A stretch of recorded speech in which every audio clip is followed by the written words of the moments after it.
अस्सलामुअलैकुम, hello and welcome to our special transmission for PSL season 8। और season 8 में वो वक्त आ गया है जिसका हम सबको बेसब्री से इंतजार था। ये पीएसएल अपने प्लेऑफ मरहले में दाखिल हो गया और आज क्वालिफायर मैच खेला जाएगा और ये मैच टॉप 2 टीम्स के दरमियान होगा। लाहौर कलंदर विल फेस मुल्तान सुल्तान। जो टीम जीतेगी स्ट्रेट अवे फाइनल में जाएगी और जो हारेगी उसके पास एक और अपॉर्चुनिटी होगी, एक और मौका होगा। इसीलिए इस फॉर्मेट में टॉप 2 में रहने का बड़ा फायदा होता है। तो ये है सिचुएशन। मेरे साथ मौजूद है मेरा पैनल, यूनुस खान, कामरान अकमल, शोएब जट और शाहिद हाशमी ने हमें लाहौर स्टूडियो से ज्वाइन किया है। बल्कि इनफैक्ट शाहिद हाशमी अब स्टेडियम पहुंच गए होंगे, मेरा ख्याल है। उनसे जानेंगे उनकी पोजीशन कहाँ है वो। सबसे पहले यूनुस साहब की तरफ बढ़ते हैं। एक्साइटमेंट बहुत ज़्यादा है इस मैच को लेके। आप क्या देख रहे हैं दोनों टीमों के दरमियान जो अब तक मुकाबला हुआ है? लाहौर कलंदर उसमें कामयाब हुआ है जो 13 फरवरी को हुआ, यानी सीजन का पहला मैच, उसमें 1 रन से कामयाबी हासिल की और फिर उसके बाद 4 मार्च को ये दोनों टीमें दोबारा मिली थी, वहाँ 21 रन से कामयाबी हासिल की। कैसा देखते हैं? अगर ये स्टैट्स की बात करें तो लाहौर कलंदर अभी तक जो लास्ट 3 मैचेस खेले हैं ईच अदर, तो उसमें तो लाहौर कलंदर बहुत अच्छा लग रहा है कि वो फेवरेट लग रहा है। लेकिन ऐसा नहीं है, क्योंकि हमने ये दोनों टीमें देखी हैं, बहुत लोडेड टीमें हैं। अगर मैं उनकी बैटिंग की बात करूं, उनकी बॉलिंग की बात करूं और उसके बाद कैप्टनसी की भी बात करूं, तो दोनों बहुत मैच्योर नज़र आ रहे हैं। तो मेरे ख्याल से एक अच्छा मैच होने जा रहा है। हाँ, ये अच्छी बात है कि दोनों ने टॉप 2 में फिनिश किया है, तो दोनों के पास एक चांस एक और मौजूद है। तो ये एक एडवांटेज है, जो कि एडवांटेज मेरे ख्याल से इस्लामाबाद यूनाइटेड मिस करे लास्ट मैच में। लेकिन ये है कि मुझे लगता है कि बहुत अच्छा मैच होने जा रहा है और दोनों टीमों की अगर मैं बैलेंस की बात करूं तो बहुत ज़्यादा अच्छे लग रहे हैं। बस मेरे ख्याल से अब क्या लाहौर कलंदर्स या मुल्तान सुल्तान टॉस जीत के वो ओपोनेंट टीम को आजमाइश में डाल सकती है कि ये है क्यूरी। क्योंकि अगर मैं लाहौर कलंदर्स की बात करूं तो वो बैटिंग करते हैं पहले, जो कि मैंने अभी सो फार देखा है, और उसके बाद उसको बहुत अच्छी बॉलिंग से डिफेंड कर लेते हैं। और मैं जहां तक मुल्तान सुल्तान की बात करूं तो वो क्या करते हैं कि वो टॉस जीत के पहले फील्डिंग करते हैं, बाद में चेस करते हैं। तो ये एक ट्रिकी पॉइंट है कि इस पॉइंट को उन्होंने कैसे यूटिलाइज करना है, तो ये देखना है कि ये कैप्टन आज क्या करते हैं डिसीजन। बिल्कुल कामरान, बहुत ही ज़बरदस्त मुकाबला है। दोनों टीमों ने इस सीज़न में डोमिनेट किया है बहुत है। अगर लाहौर की बात की जाए तो हम बार बार ये बात करते हैं कि उनकी बॉलिंग सबसे अच्छी है। On the other hand Multan की बात की जाए तो उनकी बैटिंग में बड़ी डेप्थ है और साथ साथ उनकी बॉलिंग भी अच्छी है। ऐसा नहीं है, एक्सपेक्ट कोई नहीं कर रहा था उनसे कि अब्बास आफरीदी और एहसान उल्लाह इस तरह की बॉलिंग कराएंगे। तो ओवरऑल दोनों टीमों को देख के क्या सोचते हैं? देखिए, डेफिनेटली दोनों टीमें मेरे ख्याल से फुल तैयारी में हैं और जो गलतियाँ उन्होंने की हैं वो मैचेस ख़त्म हो गए हैं। अब गलती का गुंजाइश दोनों के पास नहीं है और मेरे ख्याल से एक बॉलिंग कंप्लीट है लाहौर के पास। बैटिंग भी सो फार अच्छी कर रही है। पहले बैटिंग करते हैं तो थोड़ा डिफरेंट बॉडी लैंग्वेज लग रही होती है बैटिंग में। एक टारगेट सेट करते हैं, फिर जैसे यूनुस भाई ने कहा डिफेंड पूरी कोशिश करते हैं और कर भी जाते हैं, कामयाब भी होते हैं। लेकिन मसला आ रहा है, टॉस तो नेवर नो कौन जीतता है। मुल्तान जीतेगा टॉस तो वो पहले बैटिंग करेगा। लाहौर जितने मैचेस चेस करने गया वो हारा, प्रॉब्लम में आया। लेकिन मेरे ख्याल से देखना पड़ेगा कि टारगेट क्या सेट होता है, ड्यू पड़ती है या नहीं पड़ती।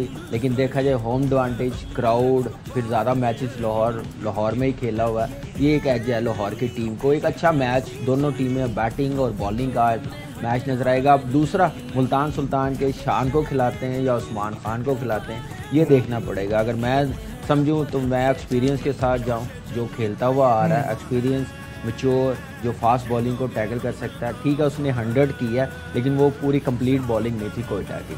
तो ये अब देखना पड़ेगा कि ओपनिंग किससे रिजवान अपने साथ लेके जाते हैं। बिल्कुल सही है। शाहिद साहब हमारे साथ है। शाहिद साहब, पहले तो ये बताइए कि आप स्टेडियम पहुंच गए हैं?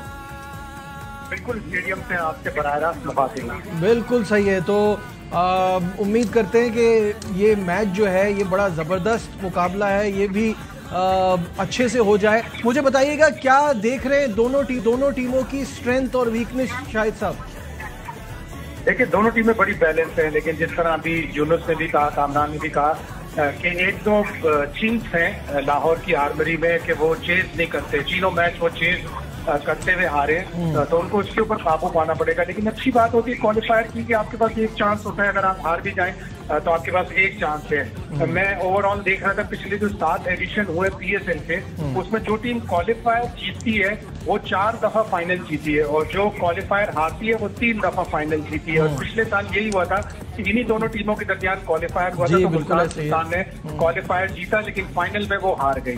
तो लाहौर को अपनी जो कमजोरियां हैं, स्पेशली चेस करने वाली, उस पर काबू पाना पड़ेगा। देखिए टॉस आपके बस में नहीं है, और जिस तरह दोनों एक्सपर्ट्स ने कहा कि मुल्तान सुल्तान टॉस जीतेगा और पहले बैटिंग करेगा ताकि फंसाए लाहौर कलंदर को चेस। ठीक है शोएब, इस मैच को कैसा देख रहे हैं? देखिए यार, बहुत अच्छी बात है पहले कि आज ये मैच हो रहा है, वरना जिस तरीके हालात चल रहे थे मनसूख हो गए थे। और अच्छी बात है, अल्लाह करे कि हालात नॉर्मल ही रहे, ऐसी कोई सूरत हाल ना आए कि जहाँ पे सिर्फ ये मैच ही नहीं कि जो भी हमारी एक्टिविटीज है वो किसी तरीके से डिरेल हो। अल्लाह ताला इसी तरह अमन का मामला रखे। आज के मैच में एक चीज और है, और वो है कि दोनों टीमों को वो लीड कर रहे हैं जिन्हें आराम दिया गया है। रिजवान के लिए ये कहा गया कि जी 2 साल में उन्होंने बड़ी क्रिकेट खेली है, लेकिन मैं उस टाइम पे ये सोच रहा हूँ कि शाहीन ने कौन सी क्रिकेट खेली थी। शाहीन तो श्रीलंका के खिलाफ जब उनको इंजरी वाला मामला हुआ उसके बाद ऑन एंड ऑफ खेले हैं, तो बहुत ज्यादा आराम किया गया था। समझ नहीं आ रहा है यहाँ पे फिर शाहीन की तरफ से मैसेज देना कि वो तस्वीर लगाना। लेकिन फिर तो हम ये बात करते हैं ना कि कमजोर टीमों के खिलाफ शाहीन को खिलाने का क्या फायदा, जब हमारे पास अच्छे बॉलर्स हैं। तो जो हमने PSL में तो अच्छी बॉलिंग, फास्ट बॉलिंग सामने आई भी है, तो हमने उसामा को रिजर्व में रखा और शादाब से हम खिलवा रहे हैं। तो यहाँ भी तो देखना, अगर सारा मामला तो नायब कप्तान है ना, कप्तानी पे बात आ जाती है कि आपने नायब कप्तान क्यों इतने लंबे अरसे रखा जब उसको कैप्टनसी नहीं देनी। बस अपना अपना गाना है, जैसे भी पकड़ ले, बात यही है। लेकिन ये सवाल जरूर बनता है कि अगर या तो कहें कि उसको आराम नहीं कराया शाहीन को, ठीक है ना, आराम का नाम दे रहे हैं तो उसने क्रिकेट नहीं खेली। अगर कहते हैं कि निगल का भी एक लफ्ज इस्तेमाल किया था कि हमारे कुछ प्लेयर निगल कैरी कर रहे हैं, अगर निगल कैरी कर रहे हैं तो फिर उसके साथ PSL भी खेल रहा है। निगल के साथ खेल सकते हैं, लेकिन वो पहले ही हम उनकी इंजरीज को सही तरह नहीं क्योर किया, तो जिस वजह से वो बार बार आउट हो रहे थे। तो अल्लाह करे कि ऐसा ना हो। लेकिन आज के मैच में ये जरूर है कि दोनों में एंगर जरूर होगा। हमारे यहाँ मैसेज देने का एक बड़ा जो है ना मामला चल चुका हुआ है। शाहीन ने वो तस्वीर लगा दी, पहले भी कुछ मैसेजेस जो है वो सोशल मीडिया के लिए किए गए। तो आज हो सकता है दोनों कप्तान ये दिखाएं, और दिखाना भी चाहिए कि हमें आराम की जरूरत नहीं है, जो उनका मौका भी है। Never a dull moment with Shoaib Jatt. कोई ना कोई बात ऐसी निकाल ही लेते।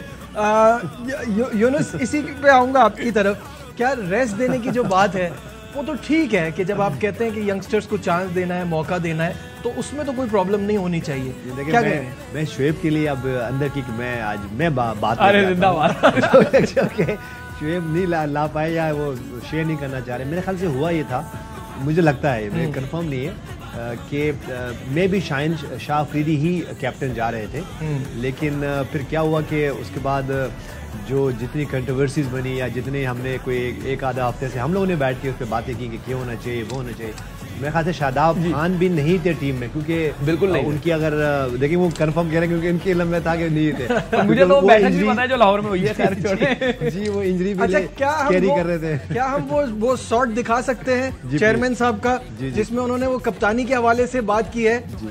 क्या अभी हम दिखा सकते हैं?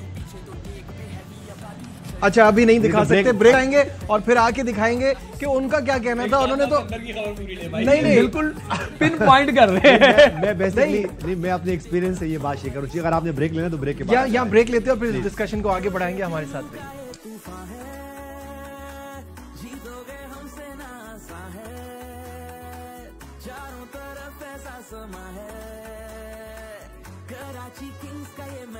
Glad to have you back once again to our special transmission। Break पे जाने से पहले बड़ा इंपॉर्टेंट डिस्कशन चल रहा था कि कप्तान को खुद नहीं पता था कि वो कप्तान बनने वाले हैं, और जो कप्तान बनने वाले थे उन्होंने मना कर दिया कि वो कप्तान नहीं बनने वाले क्योंकि बहुत सारी कॉम्प्लिकेशन है। तो पहले आपको दिखाते हैं कि नजम सेठी साहब ने क्या कहा था कैप्टनसी रिलेटेड। आइए।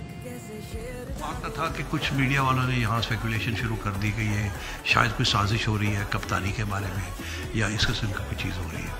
ऐसी बिल्कुल कोई सूरत हाल नहीं है। डिस्कस किया आपने कप्तानी को लेकर शाहीन से? लोगों के अपने अपने ओपिनियंस होंगे, मेरे साथ कोई डिस्कशन नहीं हुई। स्पेकुलेशन शुरू हो गई थी कि जी कौन बाहर बैठेगा, कौन नहीं बैठेगा। क्या I have no knowledge of that. मैं देख रहा था और अफसोस हो रहा था। नॉलेज के बगैर मीडिया लगा हुआ है, आप भी अपनी सोर्सेज हैं लोगों की, कोई ऐसी मेरी तरफ से तो कोई ऐसी।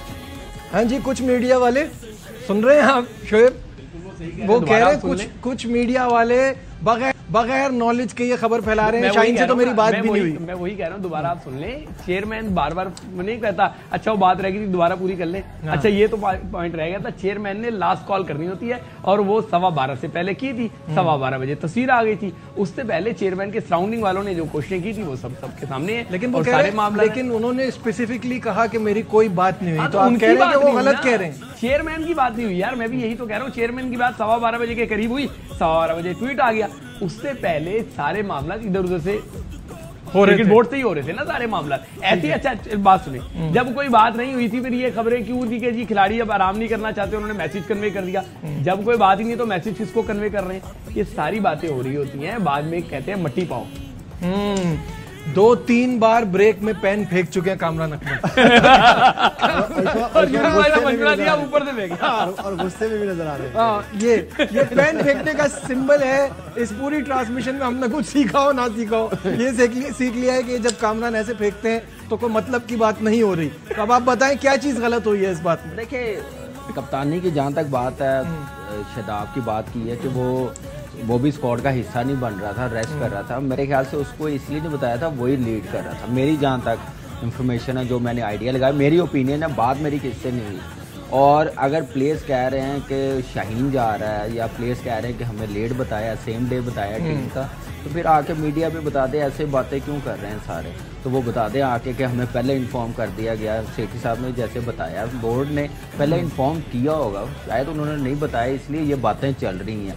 तो शादाब को ही लीड करना था, वही पिछले 2-2.5 साल से वाइस कप्तान है, इसलिए उसको इन्फॉर्म नहीं किया था कि तुम रेस्ट कर रहे हो या जा रहे हो, क्योंकि उसको पता था अगर ये प्लेयर रेस्ट कर रहे हैं तो फिर वो लीड शादाब ही करेगा। ठीक है, शाहिद साहब आप बताइए, आपकी सोर्सेस क्या कह रही? क्या पहले कप्तानी का पता था, नहीं पता था, रेस्ट का पता था, नहीं पता था?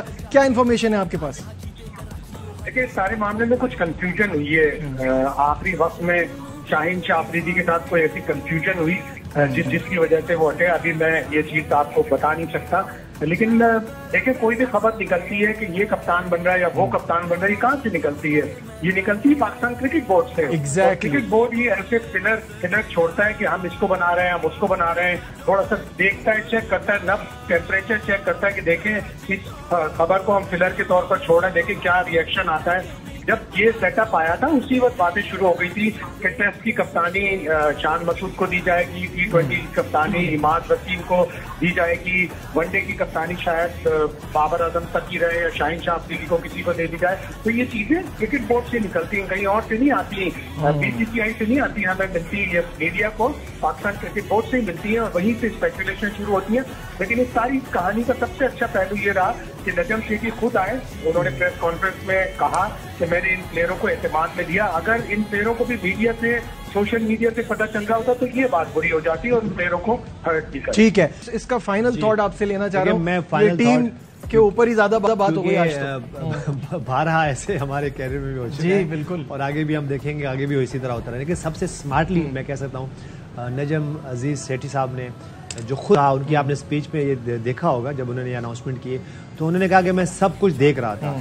तो वो देख रहे थे और फिर वो उन्होंने अंदाज़ा लगाया कि रुख किस साइड पे है और उन्होंने एग्जैक्टली वही फैसला किया जो कि बेहतर था। तो मेरे ख्याल से वो यही कह रहे थे, देख रहे थे कि क्या होता है और क्या रिएक्ट आता है। अगर हम शाहीन शाह अफरीदी को कैप्टन बनाएंगे तो क्या रिएक्शन आएगा, क्योंकि फिर एक जस्टिफिकेशन देनी पड़ेगी। नेक्स्ट सवाल क्या होगा कि शादाब खान जो पिछले 2-3 साल से वाइस कैप्टन है, वो कब बिल्कुल वो कब बनाया, कब मौका मिलेगा और कब वो ग्रूम होंगे। तो मेरे ख्याल से ये नजम अजीज सेठी एंड कंपनी ने स्मार्टली इसका आंसर दिया कि हम देख रहे थे और उन्होंने एंड में जब देखा कि अब यही सबसे अच्छा फैसला, तो उन्होंने वो फैसला किया। चलते आज के मैच पे फाइनल थॉट्स। लाहौर कलंदर मुझे लगता है फेवरेट आज का मैच के लिए फेवरेट। कामरान? लाहौर मैं यार लाहौर ही रह गया, होम टाउन है मेरा। मैं शायद आज भी कराची कह रहा हूं। पूछना ही नहीं है कराची, नहीं उनका तो पूछना नहीं है ना। मैं यूनुस खान वाला काम करूंगा, सब लाहौर के साथ जा रहे तो फिर मैं मुल्तान के साथ जाऊंगा। आज की हमारी ट्रांसमिशन में बस इतना ही। दीजिए अपने मेजबान को इजाजत, अपना बहुत ख्याल रखिए, अल्लाह हाफ़िज़।